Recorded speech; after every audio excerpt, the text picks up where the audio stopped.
the support team is, are they understanding the language that the coach is using in terms of performance? Because if they're saying yes, yes, yes in a meeting, and then they're going on the field and doing something completely different, there is a disjoint. So how do we bring the two together? So it's very much walking alongside each other, listening to each other, communicating with each other with the video as a starting point. Got you. Makes perfect sense in my head. And to me, it's really important that the athlete, the player, the child, the adult actually understands what is their role within the development pathway. So they're going to take that by the horns in a way, and they've got to go about it. Well, if I want to become the best version of myself, if I want to become the next women's 15 or 7s in the world circuit, top of the league, or even try to have a go at winning that, then we got to be on the same side of the side. Well, I'm going to do everything I can to understand how can I get better. And yeah, I love that. I love that explanation and the way you go about that. Last question before we jump into your slides, if that's okay. Talk me through those relationships with the coaching stuff. I know you would be lucky enough to have sports scientists, coaches, team managers, all the medical area, physios, etc. How do you guys go about your exchange? How do you make those, I don't know if you call them protocols or what do you call them, but how is that that fluency around information? Obviously, because you don't want to overwhelm the player with lots of information. So how do you feed them? How do you filter things? Tell us a little bit about those conversations. Yeah, I mean, basically we're a management team. We're not a group of individuals that dictate what goes on. So from our perspective, the coach will come, this is what he wants to achieve. And then he will discuss everything with the medical doctor. He'll discuss everything with the physio and the strength and conditioning, from the basis that if the players are not physically prepared to do the exercises, we're going to risk injury. So that is the bottom line. And then he'll come to me and he'll say, this is what I'm thinking. How relevant is it to what you know about the game? So we've adjusted body height. We've adjusted the ability to decelerate into situations, because those are the skills that we're not particularly good at. But it is, coach will say, this is what I want to achieve. And we'll say, whoa, coach, we can't do that now because the players are not prepared for it physically. Or we'll say, listen, coach, it's a great idea, but it doesn't mimic what is actually happening in the game. We need to tweak the drills or the games so that they are more reflective of what is actually happening. And because we're working in a women's environment, the actual game time is limited compared to men's. The analogy that I continue to use, my son is 10. He's played more rugby than most of these women have, and they're in their 25s. So wow. That's quite a frightening sort of thing.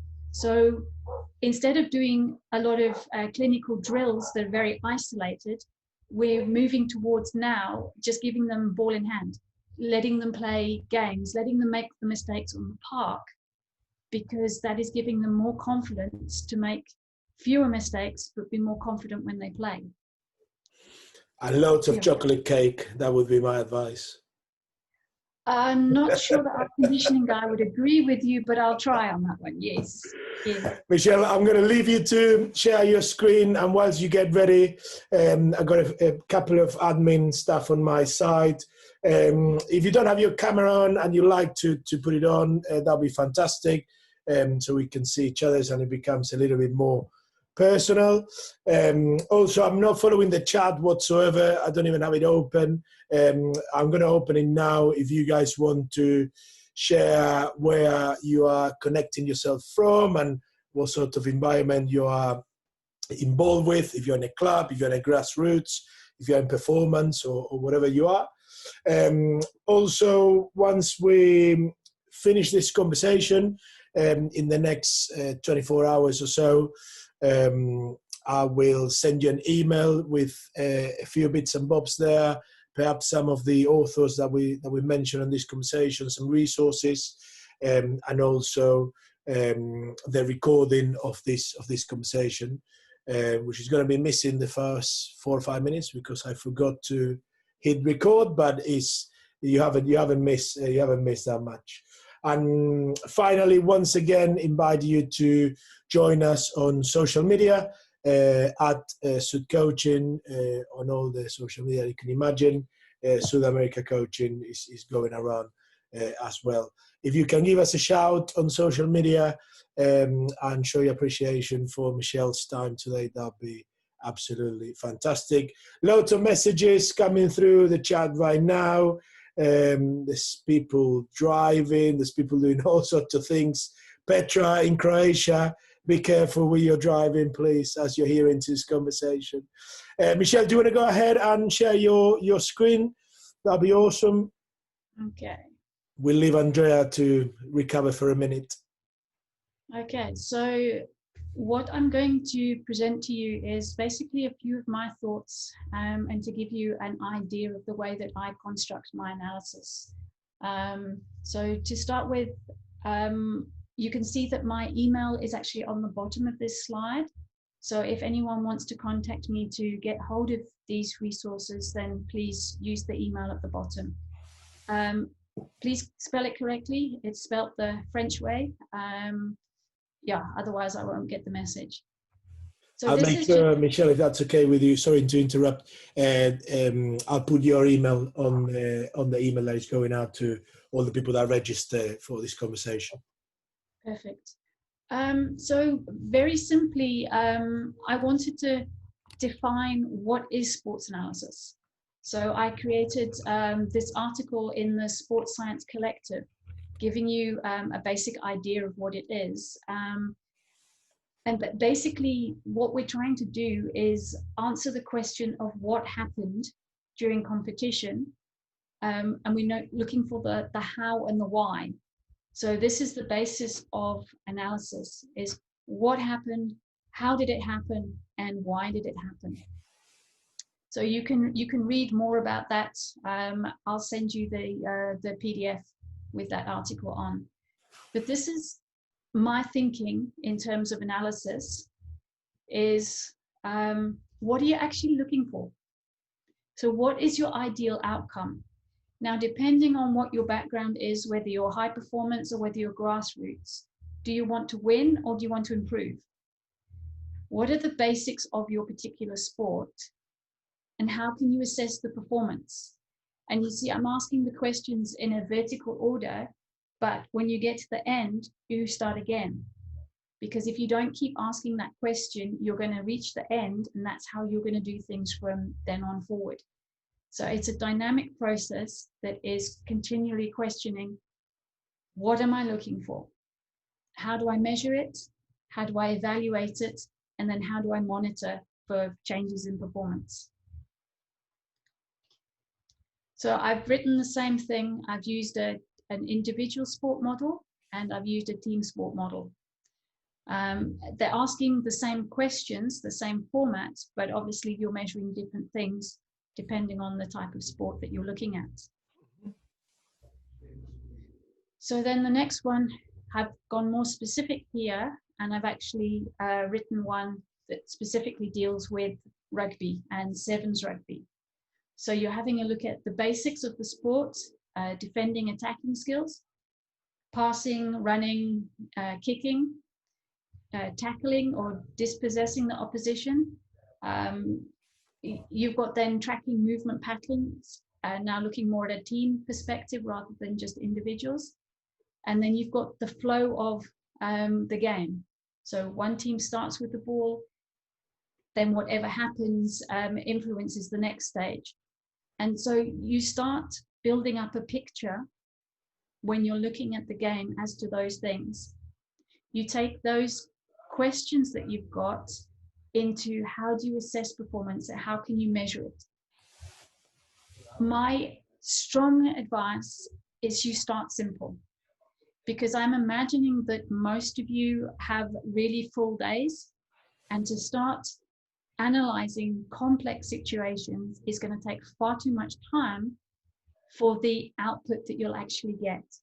So please start very simple, ask the most fundamental questions. Once you've got those answered, then you can take it to a more complex level.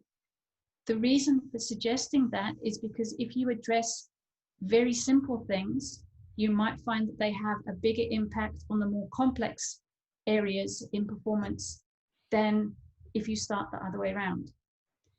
It's also a time thing. And you have to adjust all of these things in terms of where you are in your competition series, where, what resources you have available to you, and how much the players can actually absorb. So your fundamental reason for doing the analysis is to improve the performance, number one, of your individual, and number two, of your team. And if you don't get buy-in from either of those groups, then really, to be honest, I'm going home. I can add nothing if I can't get their buy-in. So you might have to take 2 steps backwards to go 1 step forward. But it's all about building the relationship based on understanding what you're trying to achieve and how you're going to go about getting there. So you can do the most simple thing with your analysis and just say, listen, we need to work on your passing skills, and just set up a video camera and have a look at them passing left and passing right, and see how they're getting on. Once they've grasped that basic skill at a stationary phase, you then get them jogging and you evaluate that same skill at a faster speed, etc., until you've got them executing at match pace with such a quality of skill execution that you're happy that when they go out on the field, they can play at any intensity they're faced with. So my feel from the past is that when we've had a look at our tackling statistics and we found out that we've missed, let's say 35% of our tackles, then what we do is we take the guys out onto the training field and we just pummel them into the tackle bags or the contact shields, whichever. Whereas if you can actually look at the videos carefully, you can find out when this scenario happened, that's when we fell down in our technique execution. So how do we now mimic that scenario? We don't need to go back to the tackles because we know they have a basic tackle skill. So we're being clever with looking at the video, deciding what situations are causing the problem, and then implementing more relevant training. And if we don't make it more relevant, how do we expect the players to be able to improve so that when they go out on the park, they're better equipped for the next situation they're faced with? So the type of feedback really is dependent on what resources you have and the relationship you've built up with your team. So this is now something that I've been developing over the last few months. And everything now is tied up with game time. It's tied up with where the events happened. So whether it was from a scrum, whether it was from a line out or whatever. And now this is a dynamic feedback panel, which the players can then get an idea where they were at certain times during the game. So are they letting themselves down, or is our game plan wrong at this particular time during the game? So let me just quickly play so you can just get a...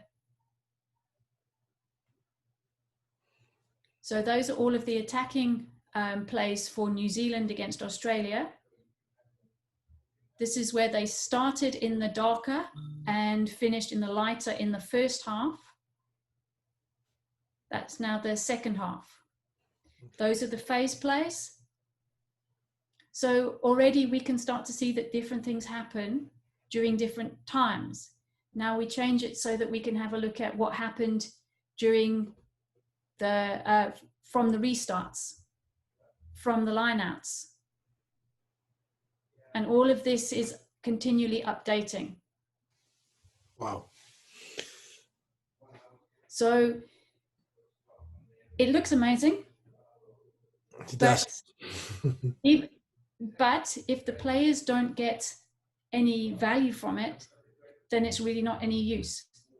So I think also another thing that you've got to be cognizant of as a performance analyst is that you can spend many hours, even months, analyzing something that you have to actually throw away because it doesn't relate to the players. You've got a lot of knowledge now that you have to turn into a different form of communication, but it doesn't work with the players. So, you know, whilst this is flashy and it looks great, it's got a lot of information, until I've tested it with the players, I don't know whether it's going to work. So yeah, so that, you know, that's what I want to show you. You can go from your simple flow of asking your questions into producing something like this, but it doesn't matter which way you go. If it doesn't relate to the players, then it's really of no value. So those are really what I wanted to share with you. Although I just a couple, just to give you everyone else a bit of background. So this is where we're based. So we've got the swimming pool, we've got the team offices, and then on this side of the building is actually the accommodation. That's an indoor facility. So we've got about a 22 of a rugby field indoor in there. And so we can train in there. We've also got a very equipped gym with cardio equipment there. And these are so this is our outdoor training facility. It's one of the local schools. And that's the inside of the indoor facility. So we're extremely blessed with what we've got available. But it doesn't matter about all of this fancy stuff if we can't get the information across to the players. So. Fantastic, Michele. Thank you so much for that insight. One of the coldest swimming pools I've ever been in my life as well. So don't go in there in May or whenever we were there. No. But look, I know there will be loads of questions coming up from that. We're going to open the room in just a second. I know there will be a lot of people dribbling about the screen that you just shared in terms of your buttons and that, and I'm sure there'll be people reaching out days to come to try to pick your brains. A couple of things I wrote down as you were sharing with us. You mentioned the importance of going back to the drill, to the game, to the scenario, and making it relevant. Yeah, and I know there will be loads of coaches that are obsessed with what we normally call in Spanish the key factors. Yeah, and how is the rugby ball meant to be passed, and how are we meant to tackle? So, have you got any thoughts around the importance of the environment that we create around that specific, let's call it a technique for the sake of it, that we are trying to develop, and how important are the external factors that are going to alter the result of what's happening? So obviously there will be lots of cues in the game for the athlete to perceive from, and I know this is an area that you've done some research about. It's a very generic question, I'm conscious of that, but have you got any thoughts around, I don't want to call it drills to be games, I don't want to call it rehearsing versus developing, because it's a bigger debate, but any thoughts around, let's call it external cues and the importance of the environment? So initially, you know, when we're doing any sort of training, we need to make sure that what we're asking the players can actually do, in terms of, are they conditioned to do it? Do they have the flexibility to do it? Mm-hmm. So knowing them will determine how far we can extend the exercise that we're putting them to. So you basically we will assess how they develop as they're performing the drill, and we'll make it more and more complex as we go along. Mm-hmm. I mean, yes, you do have the scenario that unless you're playing it at match intensity or equivalent, it's very difficult to replicate. But you've really got to make it an effort to make it as relevant as possible. So as many cues as you can without overloading, depending on their development stage. So what I mean by that is that I would start with a very simple drill, Mm-hmm. a very simple scenario that is as game related as possible, but takes allows players to become comfortable with executing a skill. I think my biggest thing is not necessarily the clinical textbook skill execution, Mm-hmm. as in terms of does the ball get from A to B Yeah. without risking injury? If you're doing some sort of passing exercise. So the risk of injury is my first priority. Does it get there is my second one. How does that technique then break down when you put it under pressure? So it's how far can you push them without their skill breaking down? Yeah. Yeah. So yeah, it's a very much, you've got to know your team that you're working with. You've got to know how they're responding to all of the physical exertion in addition to the gym and et cetera, that they're doing, and how all of that is playing with them, not just physiologically, but emotionally and psychologically. And when you see that the drills, the exercises are breaking down, then you've got to decide how hard to push. So if you've had a hard session before, then you probably need to back off a bit in terms of pushing them when the skill breaks down. So I'm not sure whether I'm fully answering your question, but my number one is it effective? And in joint with that is it injury inducing? And then how do we have to change it as we want to increase the intensity of the particular exercise that we're trying to do? Yeah. How does that match up to game speed?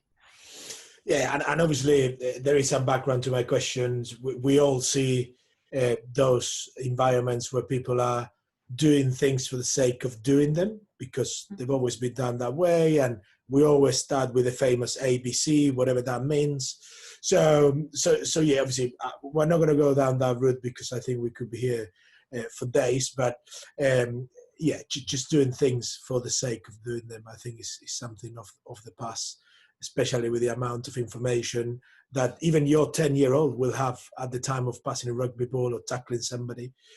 Likewise, working with tackling shields and all those bits where you guys know better than we do the fact that they give us very little feedback. And obviously, we are never going to play rugby against if somebody goes and develop that tackling shields that can play rugby, I'll be very impressed. But anyway, and I've got one more here before we open the room, Michele. There's lots of questions now coming through the chat, which I'm actually looking at now. You show us those buttons. You show us those screens and everything you guys have access to. What's the relevance in terms of doing that live during, let's say, the World Circuits or during the next World Cup, playing against X, and the post and pre sort of competition in terms of what you guys do? Obviously, there is certain amount of things that you can do live and provide some information to the athletes there and then. But I mean, obviously, I'm assuming the majority of your work goes on pre and after. Is that right? Yeah. So with the 15s, I haven't had an active role yet, so it's difficult to answer in terms of World Cup. But my questions are always going to be, is this going to add value to the team talk? Bearing in mind, let's say for 7s, you've got 2 minutes. So is this actually going to add value, or is this going to detract from what the coach needs to do? it's very much a psychological thing, not necessarily needing to see video. The 15s might be slightly different, but we're going to develop that relationship as we go on.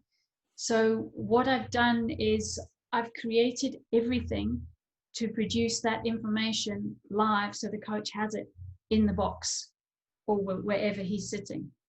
However, as my relationship with him and the players develops, I'll refine it. If I have to scrap it, then I will. Mm-hmm. But overloading in a very stressful situation is not a wise thing. And it's not a case of, so I give you my feedback and I say, listen, in the scrums, we're having a shocker. Okay, the players can see that. They don't want to know we're having a shocker. They want to know how to fix it. But you can't fix it with things they haven't practiced. So in your training situations, you might have 4 or 5 different variations from a middle scrum. You have to use one of those 4 or 5 variations. You cannot create the 6th, 7th, 8th on the spur of the moment and expect them to be able to execute. So whatever changes I want to make or advise the coach to make at halftime, it's got to be highly relevant to the training that we've just done, so that it doesn't detract from their concentration. They're in the moment, they know what's happening on the field.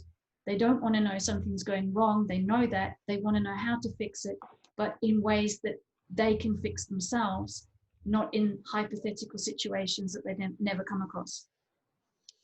So yeah, it can all be fantastic, all be done live, but is it relevant?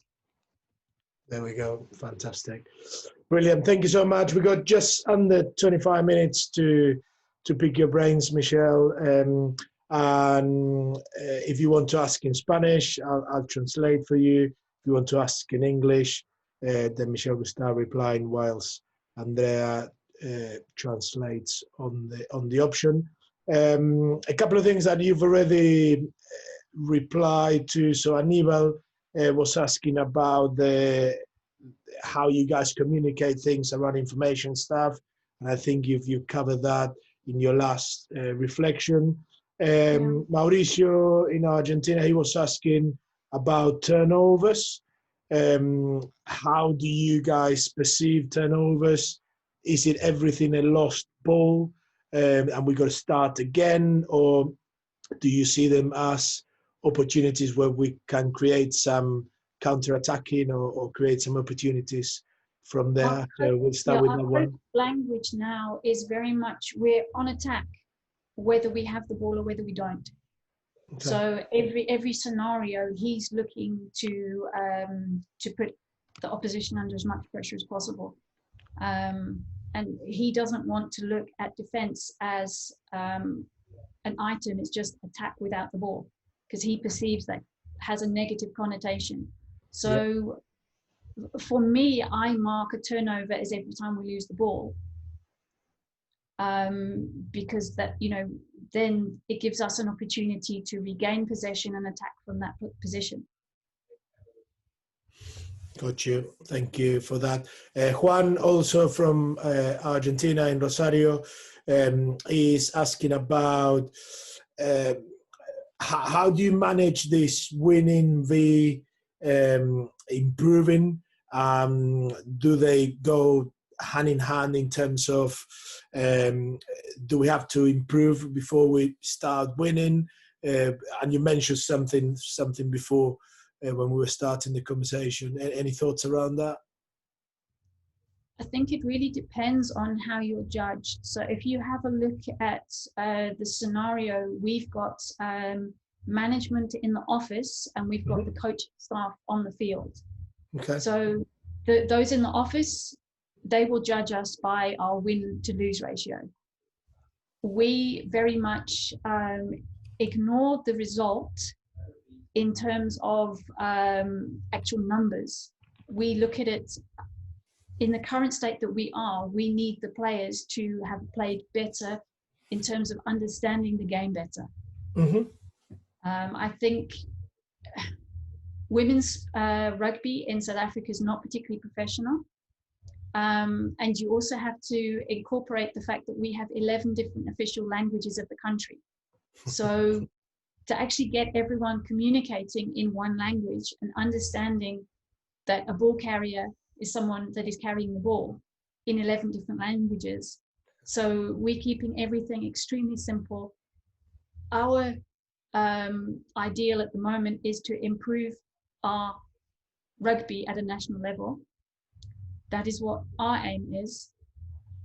You can play an absolute stinking game and win. You can play really badly and still win. To us, we would rather have played a really good game and lose. From the learning of the game perspective, I don't think we're in a position, for example, that New Zealand, the USA, or England would be in, where winning is the number one for them, because that's where they are in world rugby standings. You're going to develop the athlete. Fantastic.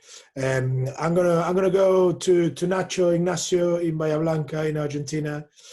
He's mentioned something in the chat which is one of my favorite words at this moment in time, which is creativity. Yeah. Nacho, over to you. How are you? Goedemorgen, Michelle. Hallo. Hoe gaat het met jou? Goed, dank je, met jou. Baie goed. Baie dankie. You say a lot of things about improving and developing. When you believe you have to start to analyze in video with the young guys or with the young women, when you believe that is the perfect moment to start analyzing the video, analyzing the performance, and how you measure it in terms of improve, how you measure how you are improving your passing skills or your catching skills, don't killing creativity, start developing some small-sided games to develop skills and the decision making and the vision of the players.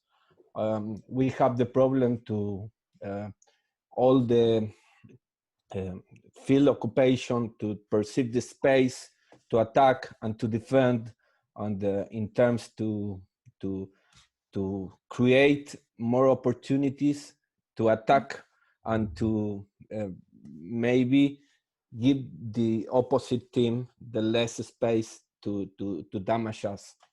So how you, when you start to analyzing and how you measure all those improvements in the young guys? With the kids especially, they must just go and play. They must just go and figure out what to do. Because I think they're actually better teachers of the game than we are, because they come up with things that we will never have thought of. I think my questions would be, for, like I said before, does it cause a risk of injury? And in which case I'll give you feedback. Listen, that's really exciting.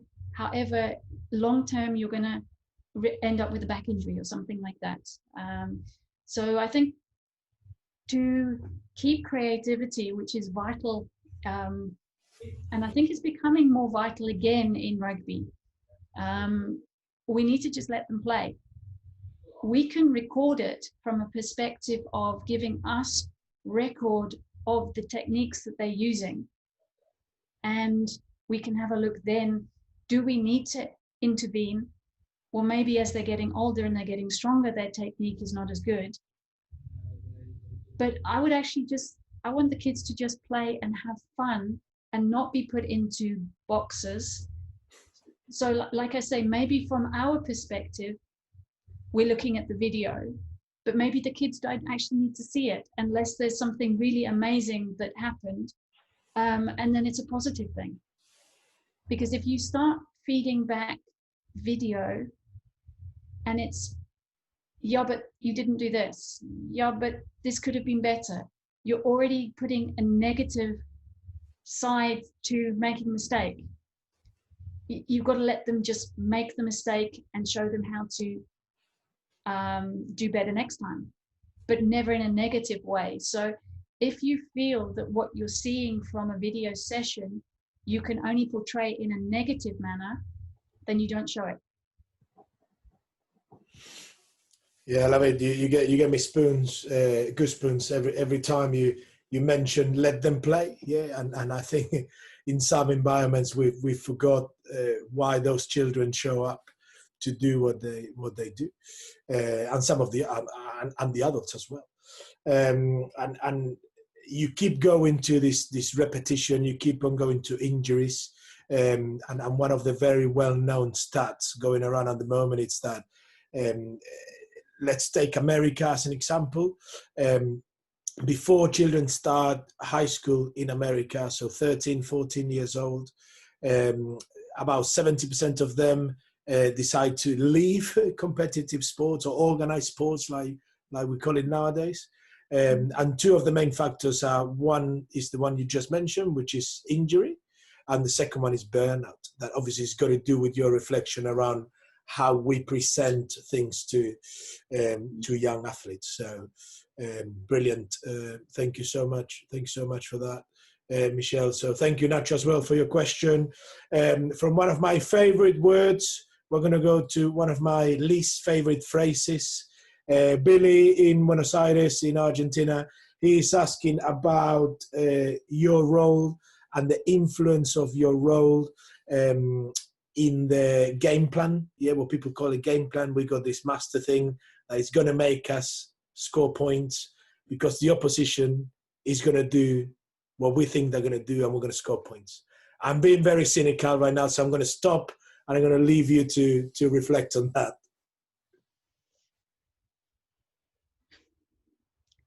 I think the game plan issue in our environment is a very male thing, because they've had the background, they've had the build-up. Men can take instruction without engaging emotion better than women can. So to be honest with you, I'm going to our preparation for Cape Town. We gave the players, this is what we're seeing. In the majority of situations, this is what we're expecting. But we're never saying to them, this is what they're going to do, because we can't.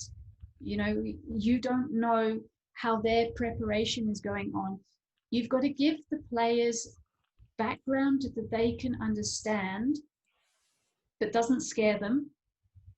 You've got to give them background that gives them confidence that the skills that they have, or they believe that they have, can counter the skills or the moves or whatever the other team is doing. So it's very much, you need to know your audience, you need to know where they are. But a lot of the players at the moment, we are making our game plans, if you like, extremely minimal, because we're more concerned that they play rugby and they play the game in front of them, rather than they've got to be in a certain line. This player's got to pass to this player, but now they're not in the same order, so they panic. Play what's in front of you with the skills that we have worked on in a training session. Have the confidence to know that you're as prepared as you can be. You've just got to select the right tool for that situation. So game plan, not really convinced that we need one. Wow, strong words, strong words. Probably my favorite reflection so far. Thank you so much for that. Thank you really for your question as well. Nacho's trying to pick you around if the Boks are going to travel to Australia or not. So we're going to leave that one. We're going to leave that one for now. I'm going to go to David. David, I believe he's in Spain. Hola David, ¿cómo estás? ¿Cuál es tu pregunta para Michele? Hola, ¿qué tal? Muy buenas tardes y muchas gracias. Nada, quería preguntarte si en los entretiempos sois capaces de dar información individual a jugadores aislados o si solo podéis dar cosas generales, aspectos generales.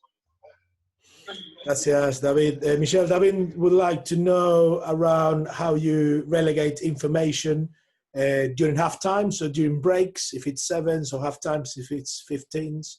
Do you go to individual players and you try to have conversations with them? Do you get forwards and backs? Do you get the whole of the team? How do you guys try to deal with those seconds, minutes? I would suggest that you've got players that really understand the game and that can influence it, and you've got those that can't. Those that can't be as adaptable, you leave alone, because in that 10 minutes you just don't have time to get information to them. Those influencers, those are the people that you can talk to, and you can talk very little to them to get them to do what you need to do. So I think you need to know who your, not just your playmakers, but who your influencers are. So when you're faced with a situation, you've got to make sure that that will happen irrespective of who's around you. So with the women's game, you can get really silly things going on. I'm not passing to you because you said something the other day. So you've actually got to get people that can influence without a negative connotation. So we've got one particular player, she makes me laugh every time because she has such a knack of communicating with the team. She can be as polite as anything, or she can be as crude as anything. It doesn't matter. The team seem to accept her message. So she's someone that I will speak to and say, listen, this is what I need to happen. Go make it happen. But let's say one of the, it tends to be one of the forwards in our team. I'm not generalizing for everyone, but we would tend to just say to them, okay, just calm down, focus on the role that you know you've got, and then just listen to everyone around you. So the talking from the influencers is going to affect those players. And that, I don't know what you think, Michele, but in my opinion, that is something very coachable in terms of the intentionality as how we're trying to develop those communication patterns and how we talk to the individual, how we provide feedback, how do we try to develop those relationships among the athletes and the coaches. Great example over there. Thank you so much. I'm conscious of the time. I'm conscious there's quite a few other bits coming through as well. Once again, you're going to be able to reach Michele when you get this email in the next 24 hours with the recording of this and a few other bits in there as well. Tell us, Michele, what's next for you? What are you getting ready for? What are you excited about? Hopefully, COVID will allow all these exciting things you got coming your way. But tell us a little bit about your next year or so. Well, the next year is going to be predominantly with the 15s, preparing them for the World Cup in New Zealand. The thing that excites me is the challenge of building new relationships so that I can get the most information to the players in terms of what they need, not necessarily in terms of what I've got available, but give them what I like to say, the minimum to get the maximum from them. But building the relationship, starting again with new players, understanding how they think, how they converse with each other, how they work, so you can see the team dynamics, so you know which player you can give what to and which player you maybe need to build a better relationship with before you can actually go forward. Fantastic. One last thing from me. Lots of the people in this call are making their first steps, are starting to try to see what's the role within that staff and how can they, once again, enhance that performance environment, continue to develop the players they've got. Advice is something that human beings are very good at giving, perhaps not very good at receiving, but I'm sure you got some great advice because you got some years in the back and your experience is just unreal. So enlighten us, what have you got for these guys? Advice is keep it simple. Start with the simplest thing and exhaust that before you move on. Your time, your personal time is going to be really strained if you go in at the deep end. You've got to make sure that your ability to communicate with the people that you're working with allows you to get the information across. So building a relationship, keeping it simple, and realizing that you can never end. It really, I could spend, well, I do spend hours, days, weeks, months analyzing, but keep in mind the question of why. Why am I doing this? If I teach someone how to pass so that they are technically perfect, does that actually influence the game? If you can honestly say, no, it doesn't, then why are you doing it? If you can get them so that they are passing more effectively, maybe not technically more effectively, but just in absolute terms, then that's what you want to achieve. Learn from your players. Don't come in with your ideas. You want to know, okay, so what do you want to do? What do you want to achieve? Do you want to be the best sevens player in South Africa, or do you want to be the best sevens player on the series? Those are very different goals that you set. If you're trying to push somebody with your agenda, they're not going to make it. And it's going to end up in disappointment, and you're probably going to lose the athlete. So it's slowly build relationship and keep a focus. Love it. Thank you so much for your time this afternoon, Michele. Before I open all the mics and let everyone in the room say thank you, danke, gracias, and everything to you, just remind you once more that you are going to get all this information and the recording of this conversation in the email that you signed up with. It is likely that that email is going to go to your junk box, promotions, whatever you call it. It really depends on the filter on your email, but it is likely to end up there because it's going to go to almost 50 people that sign up for this conversation. So take that into consideration when you're looking for it in the next day or so. Also, give us a shout on social media, and please thank Michele over there as well. It would be really, really nice of you. Again, I don't have words. This has been really, really productive. I think there's lots of information, and I've got no doubt, Michele, that lots of the people on this call and beyond will be reaching out and trying to pick your brain. So again, thank you so much for your time. Really appreciate it. There's lots of messages coming through now on the chat thanking you. But what we'll do is we'll open on the mics in 3, 2, 1. And then if we can show our appreciation to Michele, that'd be fantastic. So here we go. Thank you. See you soon, Michele. Thank you. Thank you very much. Thank you very much. Thank you. Great Thank you. information. Thank you. Muchas gracias. Gracias. Muchas Gracias. Muchas gracias, Juan, también. Gracias, Juan, a vos también. Gracias, Juan.